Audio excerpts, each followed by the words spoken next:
Now back to sports. In early December, the International Olympic Committee adopted a decision. Well, we all saw it in the mass media, to admit young Russian and Belarusian athletes to competitions. We consider it fully natural. We would also like to note in a positive vein the work of the IOC under the current leadership, which demonstrates steady and consistent movement toward restoring the fundamental principles of the Olympic Charter. Despite the obvious positive results of the IOC summit in Lausanne, both for Russian sport and for the international Olympic movement as a whole, some apologists of cave-like Russophobia do not agree with the committee's decision. In particular, Denmark's Minister of Culture, Jakob Engel-Schmidt, made himself noticeable. Well, you know, this great sporting power has done much for world sport, for the Winter and especially the Summer Olympic Games.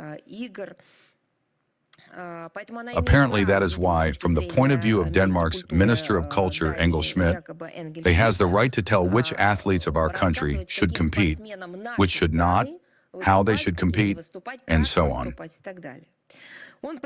He called on European Union countries to restrict sporting humanitarian contacts with our country and to erect new barriers instead of dialogue. Perhaps Denmark's Minister of Culture, Jakob Engel-Schmidt, wants in this way to clear at least some little spot on some podiums for Danish athletes. Let us call things by their proper names. As it is, nothing really shines for them in most sports. If Russians are not allowed to competitions, then who knows, somewhere something might fall their way. Actually, no. Just a piece of advice for the Minister of Culture of Denmark, I'll tell you.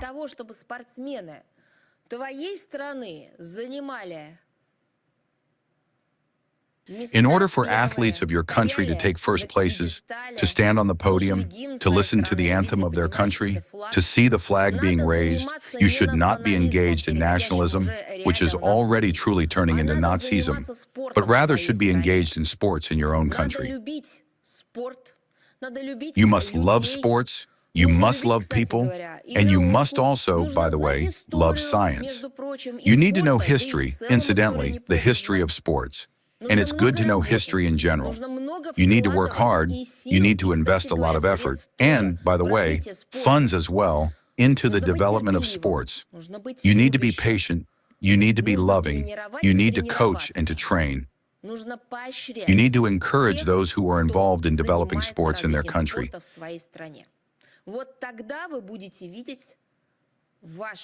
Then you will see your citizens, athletes with medals,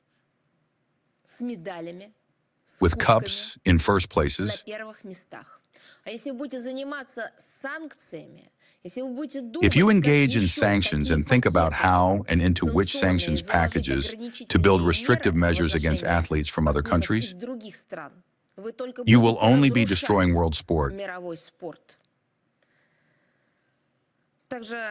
I also want to wish the gentleman, although what kind of gentleman is he to us?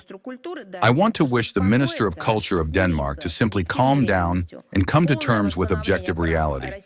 The full restoration of the rights of Russian athletes is only a matter of time. For our part, we will continue active work in this direction.